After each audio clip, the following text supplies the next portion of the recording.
Well, friends, I'm going to have you have a seat right now. We're going to do things just a little bit differently tonight, but if you're new here, we have a practice at Campus Ministry of having a student share their story of God's faithfulness, and we do that every single week. We're always blown away by the works that God is doing in all of your lives. Tonight, we are asking seniors to share, and I have the privilege of being up here with my dear Frances, who is one of my life group interns. She was one of my life group leaders a couple years ago, and we've just been doing life together closely, and I just have the privilege of watching what God's been doing in her life from my perspective, but we are excited to hear from her a little bit more of how she's seen God work in her life. So give it up for Frances Howard, everyone. So, as Noelle said, my name is Frances, and I am a senior. So I'm graduating, which is really exciting. I just have two quick questions, and I know you're probably thinking, oh my gosh, Frances, we're already studying for exams, no more questions. So, it'll be quick, I promise. Quickly, raise your hand if you can look back at a time in college and say that everything happened according to your plan. Cool, awesome. Now, I want you to raise your hand if something hasn't gone according to your plan. Yeah, me too.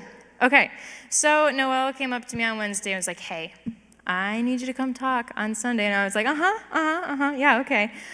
Just something that you learned about God with your time at CM and a word of encouragement for those coming after me. And naturally, as I am a senior, so I went to a coffee shop and I wrote a letter to my freshman year self. And I want to read you a little bit of it. It said, Frances, you are not graduating with those who you once thought would be in your life forever. You did not get into the grad school you so desperately wanted to go to, and you're not living the plan you were so convinced you would follow freshman year. And that's okay.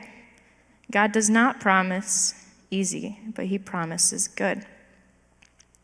There were moments during my college career where I didn't get what I prayed for. The doors that I thought should have been opened, closed. People I expected to stay, left, and the plans I thought were perfect, unraveled. And in the moments, it hurt and it didn't make sense. A senior who once discipled me once told me that hindsight is one of the greatest gifts we can get from God. And she was right, because now I can look back and see that God was guiding me, always towards something better, even if I couldn't see it. I've learned to rejoice in the no's, the not yets, to see the unanswered prayers as God's way of making room for his best. He's taught me that his timing is better than mine, and his plans are greater than anything I could have written on my own. Joshua 1:9 says, "Have I not commanded you? Be strong, courageous, do not be afraid, do not be discouraged, and God will be with you wherever you go." If I could leave you with one piece of encouragement as a graduating senior who's leaving, it's this: trust in him, even in the waiting, even in the wondering. What's meant for you will not miss you, I promise. His purpose for your life will always prevail.